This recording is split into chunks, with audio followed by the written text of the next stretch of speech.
So my project is titled Sumio Doi in the Aftermath of Internment. In this project I use the story of Sumio Doi, a Japanese-American man who returns from the Grenada internment camp in January 1945 after the West Coast inhabitation ban is lifted and is promptly attacked by some local racists, including two AWOL soldiers and Doi's own neighbor.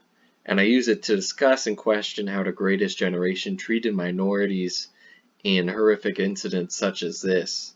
I chose this interesting topic for two reasons. First, the national narrative around 1945 is the end of World War II and the beginning of the Cold War, so there's not a lot of focus on the home front where internment is coming to an end and thousands of people who are effectively refugees are returning to society.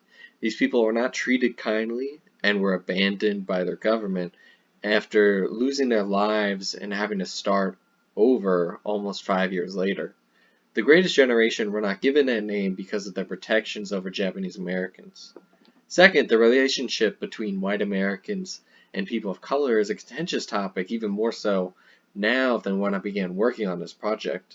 The justice system is commonly cited as having failed people of color in our own modern day, and the case of Sumio Doi is an instance of that exact same argument.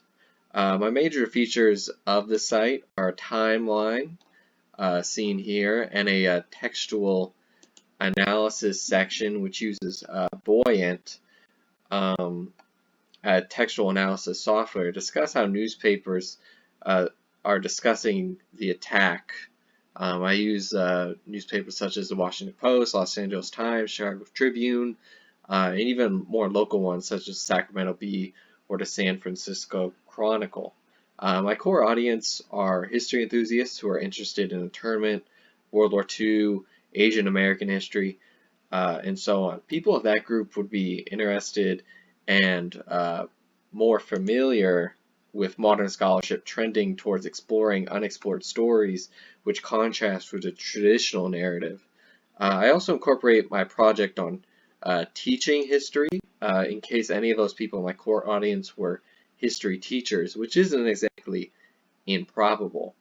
I hope this project can be some use to someone or to educate someone on a less known but well-deserving topic in American history.